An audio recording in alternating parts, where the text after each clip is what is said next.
চোখ দুটো বেশ টানা টানা, এমনকি বডি ফিগার একদম পারফেক্ট। আপনি আজ দাঁত কেলাচ্ছেন অন্য একটা মেয়ের ছবির উপরে দেওয়া নোংরা ক্যাপশন দেখে। আমাদের মঠবাড়িয়ায় কেএম লতিফ ইনস্টিটিউশন এবং সরকারি কলেজের নামে এমন দুইটা।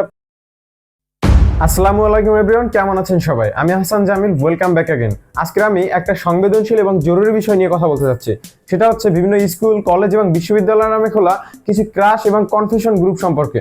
এই ধরনের গ্রুপগুলো অনেকে মজা বা বিনোদনের জায়গা থেকে ভাবলেও বাস্তবে এটা হয়ে উঠেছে একটা ভয়ানক সাইবার হ্যারাসমেন্ট প্ল্যাটফর্ম। আচ্ছা চলেন খুঁজে দেখি কি ধরনের কর্মকাণ্ড হয় এই ধরনের গ্রুপগুলোতে। এক শ্রেণীর ছেলেবেলে যারা বিনা অনুমতিতে কোনো নির্দিষ্ট ছেলে বা মেয়ের নাম ব্যবহার করে তাদের সম্পর্কে নানা রকম অশ্লীল এবং ব্যক্তিগত এমনকি যৌন উত্তেজনামূলক মন্তব্য শেয়ার করে। যেমন ধরেন, ওর হাসিটা বেশ কিউট, চোখ দুটো বেশ টানা টানা, এমনকি বডি ফিগার একদম পারফেক্ট। এগুলো ছিল তাদের স্ট্যাটাস এবং ক্যাপশনের কিছু কমন ডায়লগ।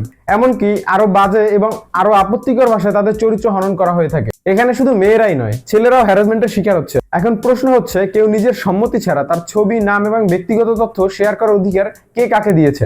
এই কাজটা শুধু অনৈতিক না, এটা সরাসরি আইনের চোখেও অপরাধ।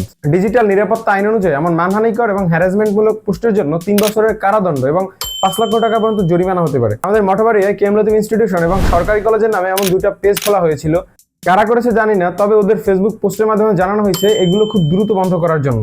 অন্যথায় আমরা সাইবার সিকিউরিটি টিমের মাধ্যমে অ্যাডমিনদের শনাক্ত করা এবং কঠোর আইনি ব্যবস্থা নিতে বাধ্য থাকবো। ইতিমধ্যে একটা পেজকে তার অ্যাডমিনের মাধ্যমে রিমুভ করা হয়েছে। এবার একটা গুরুত্বপূর্ণ বার্তা দিচ্ছি, যেটা হচ্ছে কোন তথাকথিত গান্ডু সুশীল সমাজ যদি অপরাধীদের পক্ষ নেয় তাহলে তাদেরও আইনের কাঠগড়ায় দাঁড় করানো হবে। দেখেন ভাই, মান সম্মান এটা কারো একার না, এটা আমাদের সবার অধিকার। আপনি আজ দাঁত কেলাচ্ছেন অন্য একটা মেয়ের ছবির উপরে দেওয়া নোংরা ক্যাপশন দেখে।